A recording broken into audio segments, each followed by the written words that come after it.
ever wondered how you'd react if a monster hurricane came barreling toward your home?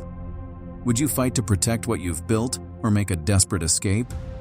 These are the life-altering choices that New Orleans residents faced as Katrina approached. We will put you in the shoes of those who lived through it. You'll see storm chasers braving extreme winds and following hospital staff making impossible decisions. We'll show you what facing one of nature's most destructive forces is like. But how did Katrina become the storm that changed everything? And what really happened when it struck? In early August 2005, New Orleans buzzed with life. The streets pulsed with jazz, laughter, and a carefree energy. But beneath the surface of normalcy, an invisible threat brewed over the Atlantic. On August 23rd, a tropical storm near the Bahamas quietly strengthened. Within days, it morphed into Hurricane Katrina, a monster feeding off the Gulf's warm waters. By August 27th, Katrina roared into a Category 3 hurricane, with winds screaming at 115 miles per hour. The National Hurricane Center issued a dire warning. This could be devastating. Panic set in as Katrina turned its sights directly on the Gulf Coast. New Orleans Mayor Ray Nagin called for a citywide evacuation, urging, "We're facing a storm we've long dreaded." Highways were choked with vehicles as families fled, but not everyone could leave. In the lower Ninth Ward, the Smith family decided to stay. They had survived storms before and believed this would be no different. But could they have imagined the horror that was about to descend? Were they prepared for the relentless fury of a storm that would rewrite history? On August 28th, Katrina escalated into a Category 5 behemoth, one of the strongest Atlantic hurricanes ever recorded. The Hurricane Center's stark message left no room for doubt. Catastrophic destruction was imminent. As Katrina barreled closer, three groups braced for what was coming. Storm chasers eager to document history. Hospital staff desperate to protect patients, and families like the Smiths, praying their homes would withstand the unimaginable. What happened next would defy belief. As Katrina gained power over the Gulf of Mexico, a small band of fearless storm chasers drove straight into its path. Veterans like Mike Thies, Tim Reed, and Jim Edds saw Katrina as a once-in-a-lifetime opportunity to capture the ferocity of one of the most destructive hurricanes to ever strike the United States. The storm chasers positioned along the coast and waited for Katrina's landfall. But as they moved closer to the hurricane center, they found themselves in a world transformed. The sky darkened to a menacing gray. Winds roared like freight trains and debris hurtled. Palm trees snapped like toothpicks, and entire streets were abandoned, turning into eerie ghost towns. Mike Thies, famous for his daring close encounters with storms, pushed deeper into Katrina's outer bands. "The air felt alive," he later said. "It was like the storm was breathing down our necks." But as the winds intensified and rain lashed down, even Thies's rugged gear strained under the sheer power of the hurricane. Tim Reed stationed himself in Gulfport, Mississippi, where he witnessed the storm surge's unstoppable force. Within minutes, streets transformed into raging rivers, swallowing buildings whole. His team captured footage of water pouring into homes and businesses, turning everyday life into a scene from a nightmare. Positioned near the Mississippi Coast Coliseum, Jim Edds was in the middle of an absolute disaster unfolding. As the storm surge rose, people scrambled to escape to higher floors. "We're going to the second floor now," he yelled into his camera, fighting to be heard over the howling winds and crashing waves. The microphones on his equipment struggled to capture the chaos, but the visual footage spoke for itself. Katrina was relentless, and then came the storm's eye wall, the most violent part of the hurricane. Mike Thies was surrounded by chaos, with debris flying like missiles and visibility dropping to zero. His helmet-mounted camera captured every terrifying moment, showing how close he came to disaster. "We thought we were prepared," he later said, "but Katrina was unlike anything we'd ever faced." As the storm chasers battled to document history on August 29th, another battle unfolded in New Orleans. Inside the city's hospitals, doctors and nurses faced impossible decisions. How do you protect fragile newborns in a city plunging into terror and chaos? As Hurricane Katrina approached New Orleans, the neonatal intensive care unit, NICU, at Oxnard Baptist Medical Center, faced a considerable challenge. Paula Jean Simon led a team of nurses caring for 39 premature and critically ill babies too fragile to move. The hurricane hit hard and fast.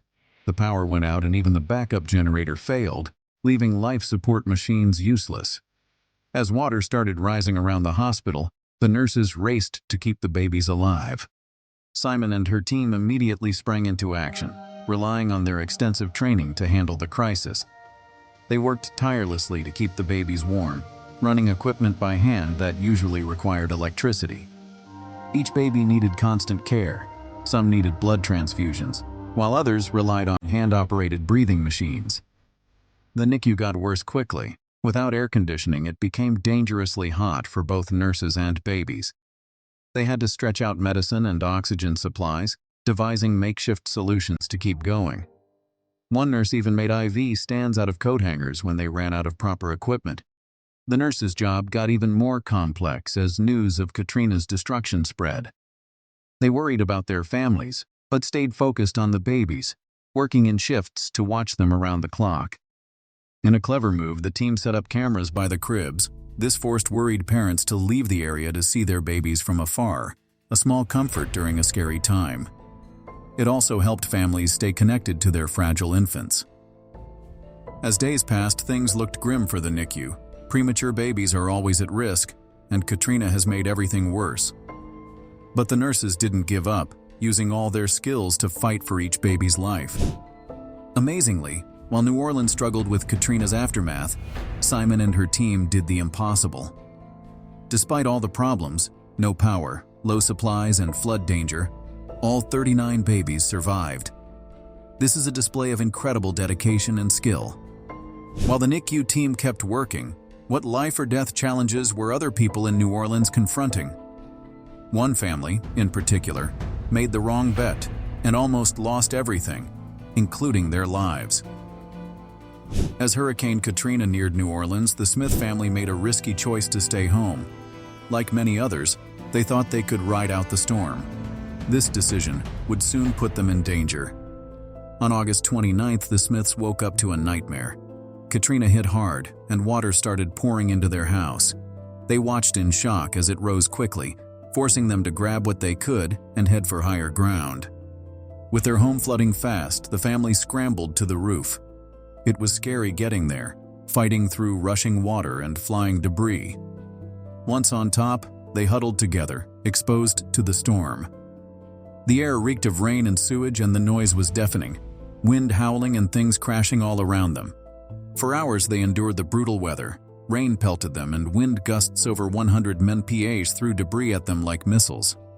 They had to keep moving as the water crept higher, clinging to whatever they could. The fear and uncertainty were overwhelming. Days dragged on and things got worse. Under the hot sun, their food and water ran out fast. Thirst and hunger made everything more complicated. They kept looking for rescuers, but no one came at first. The Smiths faced some tough choices. Part of the roof started to cave in, so they had to inch across to a safer spot, terrified of falling. They also wondered if they should use their last supplies to try signaling for help, but they were unsure if it was worth the risk. Just when all seemed lost, they heard the sound of a helicopter. Rescuers had finally come. Against all odds, the family was saved. The relief they felt was huge. They had made it through the worst. The Smith story was one of many in New Orleans during Katrina, and the reason will shock you. How does a city withstand 300 years of storms and find itself helpless, turning its streets into deadly rivers and leaving its people in a fight for survival? At 5 a.m. on August 29th, Hurricane Katrina broke the 17th Street Canal levee, triggering disaster in New Orleans. As the levee broke, water flooded nearby neighborhoods. Other levees also failed, sending water rushing throughout the city. Streets turned into rivers, isolating many homes. Witnesses were terrified. They heard a loud rush of water as the levees broke and saw their streets transformed within minutes. The flood came so quickly that many could not prepare or escape. The lower Ninth Ward and St. Bernard Parish suffered the most, with rising waters trapping people in their homes. Soon, around 80% of New Orleans was underwater, with only rooftops and treetops visible. As the water rose, emergency teams rushed to help. The chaotic conditions made rescues difficult, and many people were trapped due to the quick flooding. But despite the destruction, people began helping each other, showing strength and kindness in the face of disaster. This spirit gave hope as the city worked to rebuild. As floodwaters engulfed New Orleans, ordinary people became heroes. The Cajun Navy, a group of local boaters, launched efforts to rescue those trapped by the rising waters.